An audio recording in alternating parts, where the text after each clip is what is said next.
പാർട്ടിയുടെ ഭാഗമായിട്ട് സസ്പെൻഷൻ മാത്രമാണല്ലോ പാർട്ടിയെ പൂർണ്ണമായിട്ട് പുറത്താക്കിയിട്ടില്ല. തുടരണം എന്നുള്ളതാണ് താങ്കളുടെ അഭിപ്രായം. ഈ പാർട്ടിയുടെ അല്ല, ഞാൻ എൻ്റെ പാർട്ടി എടുക്കുന്ന തീരുമാനം എൻ്റെയും കൂടിയാണല്ലോ. ഞങ്ങളെല്ലാവരും യോജിച്ചെടുക്കുന്ന തീരുമാനം തന്നെയാണല്ലോ.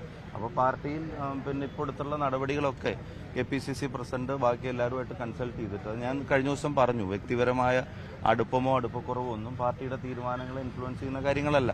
അതുകൊണ്ട് തന്നെ അദ്ദേഹം പാർട്ടിയിൽ നിന്ന് മാറി നിന്നതും പാർട്ടി എടുത്ത തീരുമാനം. ആ പാർട്ടിയിൽ തന്നെ ഞാനിപ്പോഴും പ്രവർത്തിക്കുന്നത്.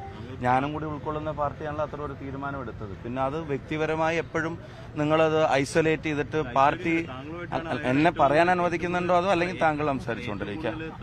അതാണ് അതിനല്ലേ കൃത്യമായി മറുപടി പറഞ്ഞു. എന്റെ അടുപ്പവും അടുപ്പക്കുറവും പാർട്ടിയുടെ തീരുമാനങ്ങൾ ഇൻഫ്ലുവൻസ് ചെയ്തിട്ടില്ല. യൂത്ത് കോൺഗ്രസ് സംസ്ഥാന പ്രസിഡന്റ് പദവിയിൽ നിന്ന് ഞാനതാക്കാൻ വേണ്ടി കുറെ അധ്വാനിച്ചിട്ടുള്ള ആൾ തന്നെയാണ്. ആ പദവിയിൽ നിന്ന് മാറി നിൽക്കാൻ അയാളും പാർട്ടിയും തീരുമാനിച്ചു. പാർട്ടിയിൽ നിന്ന് പുറത്താക്കാൻ പാർട്ടി തീരുമാനിച്ചു. പാർലമെന്ററി പാർട്ടി പുറത്താക്കാൻ തീരുമാനിച്ചു. അപ്പം ഞാൻ എന്റെ വ്യക്തിപരമായ അടുപ്പക്കുറവ് പാർട്ടിയുടെ ഏതെങ്കിലും തീരുമാനങ്ങൾ ഇൻഫ്ലുവൻസ് ചെയ്തിട്ടുണ്ടോ? പാർട്ടി വേറെ ഒരു പാർട്ടിയും ചെയ്യാത്ത തരത്തിൽ തന്നെയാണ് ഈ വിഷയങ്ങളെ പാർട്ടി കൈകാര്യം ചെയ്തിട്ടുള്ളത്. പിന്നെ സമാനമായ കേസും കാര്യങ്ങളൊക്കെ ഉണ്ടായപ്പോൾ ഇപ്പോൾ ഞങ്ങൾക്ക് ക്ലാസ് എടുക്കുന്ന CPM എന്ത് ചെയ്തു എന്നുള്ളത് ചോദിക്കാൻ നിങ്ങൾക്കും പ്രയാസമാണ്. നിങ്ങൾക്കും ചോദ്യമല്ലേ, ഇപ്പുറത്തേക്ക് മാത്രമേ ചോദ്യമുള്ളൂ. അവരൊക്കെ എത്ര പേര് പാർട്ടിയിൽ നിന്ന് പുറത്തു പോയി, അവരൊക്കെ എത്ര പേര് പാർട്ടി നടപടി നേരിടേണ്ടി വന്നു എന്നുള്ളത് നിങ്ങൾ ആലോചിക്കുക. ഞങ്ങൾ എന്തായാലും ഒരു സ്റ്റെപ്പ് എടുത്തിട്ടുണ്ട്.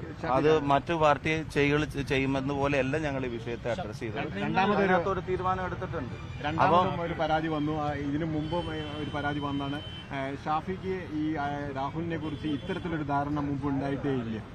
അല്ല, ഞാൻ എന്റെ എത്തരത്തിലുള്ള ധാരണയാണ് നിങ്ങൾ ഉദ്ദേശിച്ചത്? ഞാനൊരു കാര്യം പറയാം. ഞാൻ പറഞ്ഞല്ലോ, എന്റെ ധാരണകൾ, എന്റെ അടുപ്പം, അതൊന്നും ഇന്ത്യൻ നാഷണൽ കോൺഗ്രസ് കേരളത്തിലെ ഘടകം കേരള പ്രദേശ് കോൺഗ്രസ് കമ്മിറ്റി എടുക്കേണ്ട തീരുമാനങ്ങളെ ഒരു തരത്തിലും ഇൻഫ്ലുവൻസ് ചെയ്തിട്ടില്ല എന്നുള്ളത് ഇപ്പോൾ അദ്ദേഹം നേരിടേണ്ടി വന്ന നടപടികൾ പരിശോധിച്ചാൽ തന്നെ നിങ്ങൾക്ക് മനസ്സിലാക്കാവുന്നതാണ്. മറ്റൊരു പാർട്ടി, ഞാൻ വേറൊരു കാര്യം തിരിച്ച് നിങ്ങളോട് ചോദിക്കട്ടെ. ഈ നാട്ടിലെ കേരളം ഇതുവരെ കണ്ടതിൽ വെച്ച് ഏറ്റവും ഞെട്ടിപ്പിക്കുന്ന അഴിമതികളിൽ ഒന്നാണ് ശബരിമലയിൽ നടന്ന അഴിമതി. സ്വാമി അയ്യപ്പന്റെ സ്വർണം കവരാൻ ഒരു സർക്കാർ സംവിധാനം മുഴുവൻ കൂട്ടുനിന്നിട്ട് പാർട്ടിയുടെ ഇപ്പോഴും ജില്ലാ സെക്രട്ടേറിയറ്റ് അംഗമായി തുടരുന്ന ഒരാൾ അവർ ഭരിക്കുന്ന സമയത്ത് കോടതിയുടെ ഇടപെടലുള്ളത് കൊണ്ട് അവിടെ ജയിലിൽ അടക്കപ്പെട്ടിട്ട് ഒരു നടപടി അയാൾക്കെതിരെ എടുക്കുമെന്ന് ചോദിച്ചപ്പോൾ പാർട്ടി സെക്രട്ടറി പറഞ്ഞത് ഞങ്ങളൊക്കെ ഇതുപോലെ ജയിലിൽ കിടന്നിട്ടാണ് ഉത്തമ കമ്മ്യൂണിസ്റ്റ് ആയത് എന്നുള്ളതാണ്. ഞാൻ പറയുന്നത് കേരളത്തിന്റെ ജനങ്ങൾക്ക് ഒരിക്കലും അംഗീകരിക്കാൻ കഴിയാത്ത ഒരു വലിയ തീവട്ടിക്കൊള്ളാം.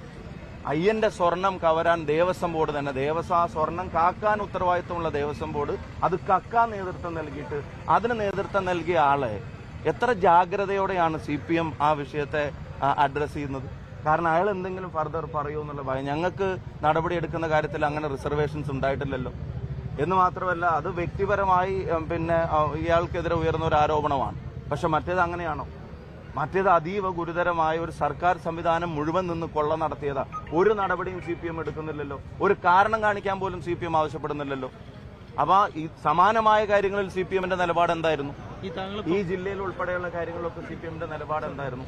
അപ്പം ഞാൻ ഒരു സെക്കൻഡ്, ഞാൻ കൃത്യമായിട്ട് പറയുന്നു, ഇതുവരെ പാർട്ടി ചെയ്യേണ്ട കാര്യങ്ങൾ ചെയ്തിട്ടുണ്ട്. ഇനി എന്തെങ്കിലും ചെയ്യണമെന്ന് പാർട്ടിക്ക് ബോധ്യം വരികയാണെങ്കിൽ അതും പാർട്ടി ചെയ്യും.